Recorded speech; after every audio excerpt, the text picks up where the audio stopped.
Hi, everybody. Here we are again with our interview series from IAC members.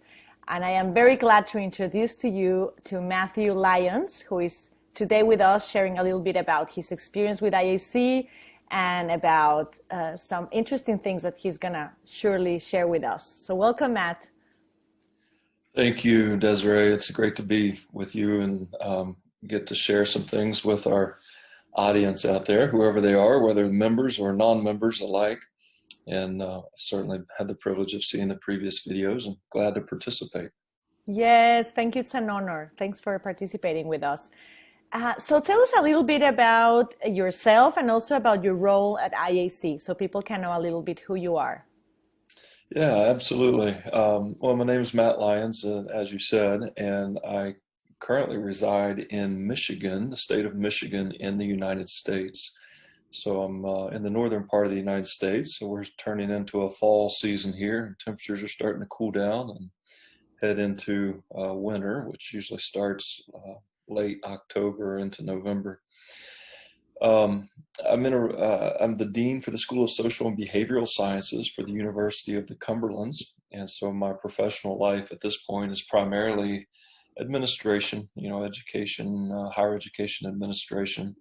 I'm privileged enough to lead the School of Social and Behavioral Sciences, which encompasses our counseling programs. And I work very directly with our counseling programs because that's my discipline and my training and my career to date. So I do teach in our PhD program, the Counselor Education PhD program. I teach courses on leadership, and I teach some of our research and dissertation courses as well. And so that's my professional life. I'm involved in Michigan in the past. Past president of the Michigan Association of Counselor Education and Supervision, and have been involved with that association since I came to Michigan for about the last 3 years. And I guess previous to that, I've been in other academic leadership positions in New Orleans and here in Michigan as well, and involved in our state counseling associations in Louisiana, Ohio, and here in Michigan. With IAC, I've been involved with IAC for probably, I was trying to remember the exact number of years, but I think it's been 6 or 7 at this point, probably 7 years at this point, and got involved early just as a place to contribute some of the research I was doing in the international space and looking for new venues to even stretch my own thinking and opportunities to connect with people outside of our mainstream dominant culture here in the States. And so that's how I got involved about 7 years ago, and have stayed involved and progressively gotten more involved. I currently am on the executive council and also the North American representative. So I play a role here in the North American region, trying to make meaningful connections, and also chairing the development committee of IAC. And so working with you, as you know, Desiree, and others, with a real focus on how we can continue to develop the organization and also contribute to long-term physical sustainability being our primary goal. So that's kind of me in a nutshell. Anything I'm missing there? I mean, I'm sure, because there's so much about you that I'm sure that words can't be enough to share everything that you've experienced and that you know. But I see that you have a really broad experience in the counseling field, especially connected with a lot of associations and education. And I think that you have a wide vision of what in North America happens regarding that. I was wondering if IAC has given you what you were looking for when you said that you were looking for an international viewpoint and the experience to connect with a vision other than the North American one. How has that been for you? Yeah, it's a good question. I think it has. It absolutely has.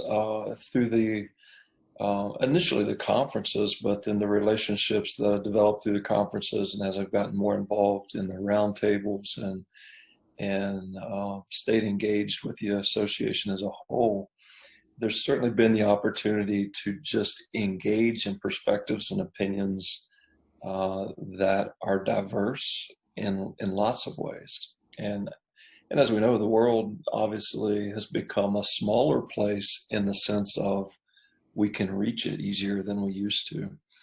And yet, though globalization has made it more accessible, it has not shrunk the diversity of perspectives and opinions and cultures that exist and that are open for us to learn from and explore. And so I think in my own professional life, I've found so much value in continuing to encounter ideas, opinions, and people who are different than my own, and the way that that enriches my experience, and how it shapes the way that I engage in the world around me, even in my local community. And so IEC has definitely satisfied that part of what I was looking for, that breadth of exposure to an international scene that's full of diversity, and the way that that has become sort of a focus of the counseling profession as a whole. And yet I've found it's something that we have to pursue individually, intentionally, in order to really fully experience the way it can impact our realities and change the way we interact with our communities. Thank you for that. Thank you for that. You mentioned that you are also in a development committee where we share also some views and some work. I would love to hear what your vision or desire is for the next, let's say, the next year regarding development of IAC. Like, what are you focusing on, and why are you focusing on that? Yeah, really good questions. Really good questions. I think it's an obvious point, but yet still deserves to be stated that it's challenging times for organizations with the worldwide pandemic and the way that it's impacted communities all across the globe. And that impact has been felt physically in the form of illness. It's been felt financially in individual lives and also in organizations. And, it's been felt in other ways. But it's also a real source of opportunity for an organization, because there's more, the need now, arguably, for mental health resources and services is probably greater than ever. And so, like many crises, this pandemic certainly is sort of we see coalescing both challenge and opportunity. And so from a development perspective, I think we've got the opportunity to really meet needs around the world with the growing demand for mental health services. And as an organization, we're taking a hard look at ways we can offer resources that help meet those needs.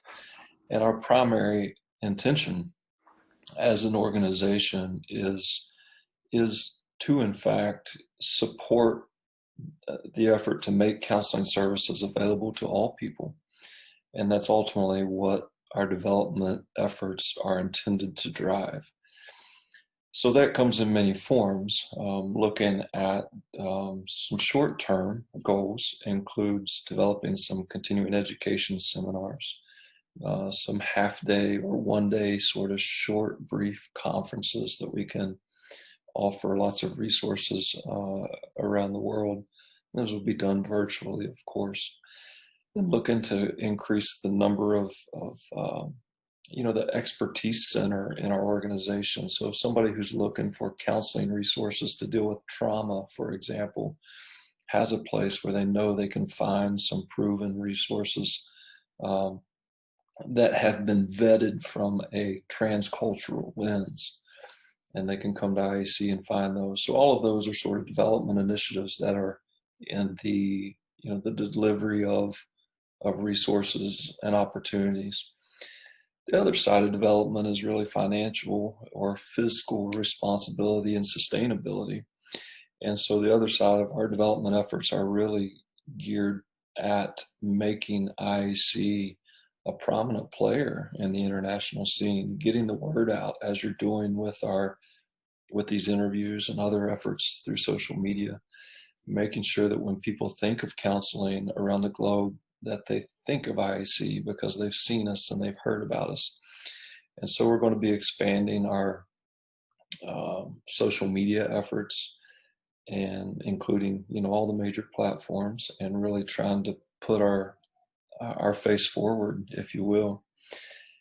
And also the other part of that is really reaching out to our membership and driving some membership initiatives. We want, again, to acknowledge that it's tough financial times in most of the regions of the world right now. And yet it's important that our membership knows that we're here, we care about them, we're still serving them. And so we're going to make intentional efforts to stay connected to our existing membership and to make ourselves available to folks who would be new members and to draw attention to that.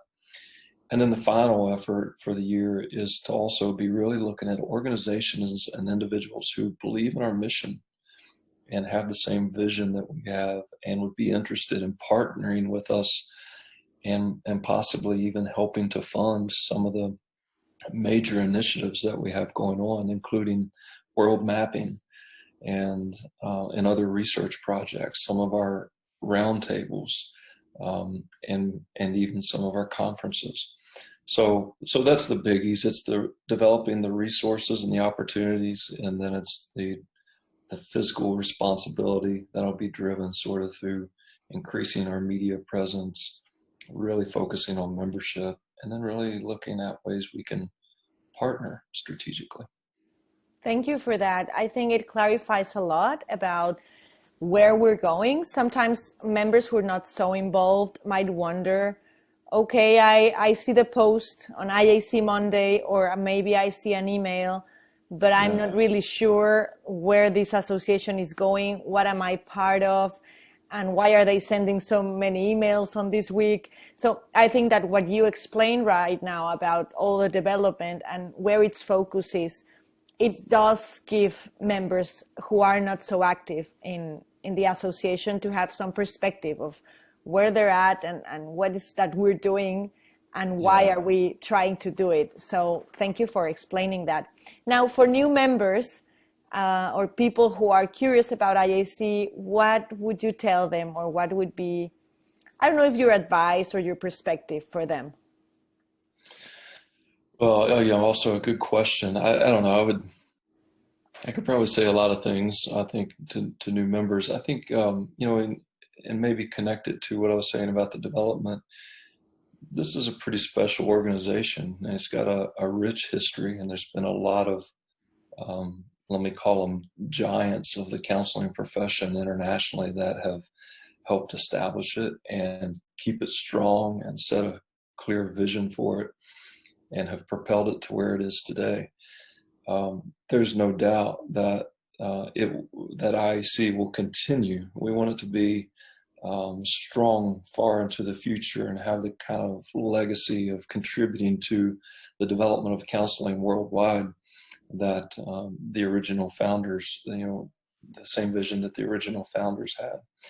And I think what I would say to new members is, regardless of where you are in the world, if you are in the business of counseling in some form and providing help to others through counseling, that this is a wonderful place to connect. And not only will you find resources, you'll find the kind of support through just really high caliber relationships with people around the globe. You'll find growth opportunities for yourself that make you just a better clinician and a better provider in your own region. And ultimately, I think you find yourself in a community that's accurately representing how big, how vast, how diverse the world community really is. Thank you, Matt. Thank you for that. Thank you for all that you're sharing. I think that it is definitely rich, and I think it more than all the perspective that you give, I think that you give us a reminder of the passion behind all the work. You were talking about all the roles that you have as a Yeah. professor, as a director, as an administrator, as North American representative of IAC, in the other associations that you work. So I know that there's so much work, but I can hear behind the words, like there's a lot of passion around it, and that's what maybe should move us all, so that Yeah. with all the work that's ahead of us, it doesn't feel like so much work, but it's something that it's exciting to do. And I think that's what I get from your interview, that it's something huge, but at the same Yeah. time it's meaningful. Yeah. So thank you for that. Is there anything else you want to share before we leave? I don't think so. Just again, just say thank you for the opportunity. Thanks for the work you're doing in developing these interviews. And, I recommend everybody check out IAC, and feel free to reach out to me directly if there's questions or ways that I can be of support to anybody who's watching. Thank you, Matt. Thank you, really. And everybody, if you can share this video and you can join and subscribe in our YouTube channel, that would be wonderful. IAC Transcultural. See you in our next interview.